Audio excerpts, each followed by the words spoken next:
Ahojte, máme tu začiatok školského roka a ja som sa rozhodla, že vám nahrám krátke video ku správnemu použitiu predložiek s vybranými školskými inštitúciami v nemčine.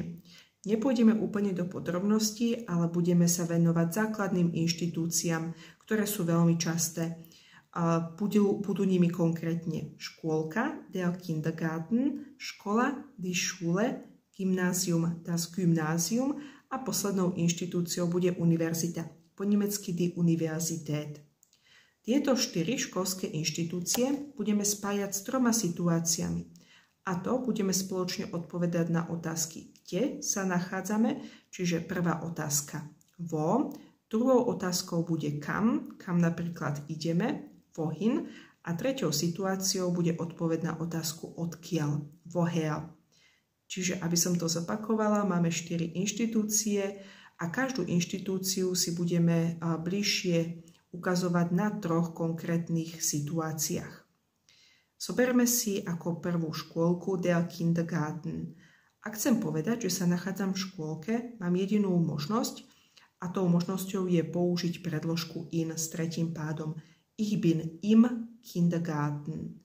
Ak už ale chcem povedať, že idem do škôlky, tu mám možnosti 2 a musím rozmýšľať nad tým, čo mojou výpovedou zamýšľam povedať.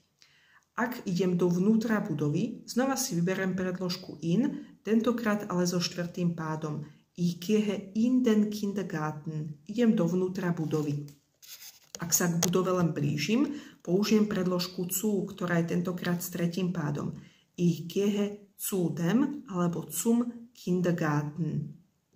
Ak chcem povedať v tretej situácii, že práve vychádzam z budovy škôlky, použijem predložku aus dem Kindergarten, zo škôlky. Samozrejme, môžem povedať zo škôlky aj v inom význame, a to vo význame, povedzme, prenesenom, abstraktnom. Napríklad, prechod zo škôlky do školy je pre dieťa náročné. Vtedy už nepoužijem predložku aus, ktorá má konkrétny význam, ale použijem predložku von, taktiež s 3. pádom.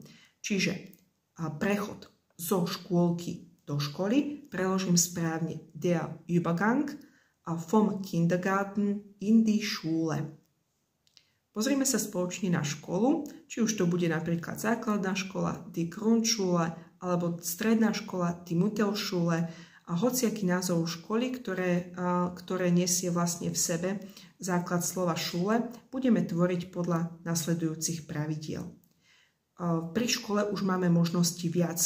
Ak chcem povedať, že sa nachádzam v škole alebo študujem na škole, mám niekoľko možností, ako to v nemčine vyjadrím. Môžem si vybrať medzi predložkou an alebo auf, takisto môžem použiť predložku in. In sa viac používa vo význame vo vnútri budovy, ale zároveň napríklad v Rakúsku je tento variant veľmi obľúbený, aj pokiaľ vravíte, že študujete na nejakej škole. Čiže často sú tieto predložky aj regionálne podmienené a možno niekedy vás ich použitie prekvapí, že budete počuť od rodených hovoriacich predložku, ktorú by ste nečakali. Nečakali na základe toho, čo už máte načítané alebo naštudované. V kľude kopírujte to, čo počúvate vo svojom okolí, určite neurobíte žiadnu chybu a aj druhá strana vám bude lepšie rozumieť. Takže vráťme sa naspäť k škole. Čiže v škole alebo na škole môžem povedať auf der Schule, an der Schule, ale aj in der Schule. Idem do školy, tu už použijem 4. pád, ich gehe in die Schule, an die Schule alebo auf die Schule. Ďalšou možnosťou je aj predložka zu, pokiaľ sa len k tej budove blížim, zur Schule. Ak vychádzam zo školy, tu mám 2 možnosti, buď poviem aus der Schule alebo von der Schule. Využijem ten istý princíp ako pri škôlke. Von je vo význame prenesenom, napríklad mať dobrý dojem zo školy, kdežto aus používame vo význame konkrétnom, čiže z budovy školy. Teraz sa spoločne pozrieme na gymnázium A gymnázium sa vlastne tvorí, tie situácie sú totožné so školou, čiže sa si to skutočne iba zopakujeme, ale pozor na to, gymnázium je stredného rodu, preto tie spojenia predložky s členom budú vyzerať troška inak ako v predchádzajúcom prípade. Študujem na gymnáziu. Môžem si vybrať medzi predložkami an, auf alebo in. Znova máme tieto tri možnosti. Čiže ich studiere am Gymnasium, im Gymnasium alebo auf dem Gymnasium. Ak poviem, že idem na gymnázium, a znova použijem predložky auf, an alebo in, a tentokrát ale so štvrtým pádom.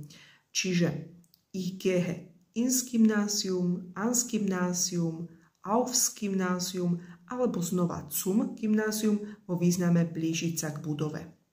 V tretej situácii sa vlastne používajú predložky znova aus a vom, čiže vom Gymnasium, ako má dobrý dojem z gymnázia, a aus dem Gymnasium znova konkrétny prípad, čiže prichádzam z vnútra budovy, aus dem Gymnasium. Pozrieme sa spoločne ešte na univerzitu, tu už si to finálne zopakujeme, ten princíp je za každým rovnaký, čiže aj pri univerzite si môžete vybrať medzi predložkami an, auf a in, čiže študujem na univerzite an der Universität alebo v skratke an der Uni. Takisto niektorí rodení hovoriaci viac využívajú predložku auf, čiže auf der Universität, auf der Uni alebo in. In väčšinou vo význame vo vnútri. Nachádzam sa teraz v univerzite vo vnútri. A in der Universität. Ak sa teda pozrieme na ďalšiu situáciu, použitie bude znova podobné ako v predchádzajúcich prípadoch, čiže na univerzitu, idem na univerzitu, an die Universität, niektorí rodení hovoriaci používajú viac auf die Universität, alebo môžem použiť znova predložku in die Universität, alebo zu der Universität, blížiť sa k nej. No a poslednou situáciou je situácia, keď z budovy univerzity vychádzam. Tu znova mám na výber len dve možnosti, von der Universität v abstraktnom význame a aus der Universität v konkrétnom význame. Čiže možností je skutočne viac, niekedy máme na výber a niekedy sú tie pravidlá pevne stanovené podľa toho, či sa niekde nachádzam vo vnútri alebo vychádzam z nejakej budovy. No a spomínané, to, čo sme si všetko teraz spomínali, vám vložím aj do odkazu vlastne pod video, aby ste sa vedeli rýchlejšie zorientovať v problematike týchto predložiek. A budem rada za hociakú vašu reakciu a hlavne dúfam, že vám toto video pomohlo a možno ujasnilo niektoré veci, ktoré doteraz neboli jasné. Ahoj!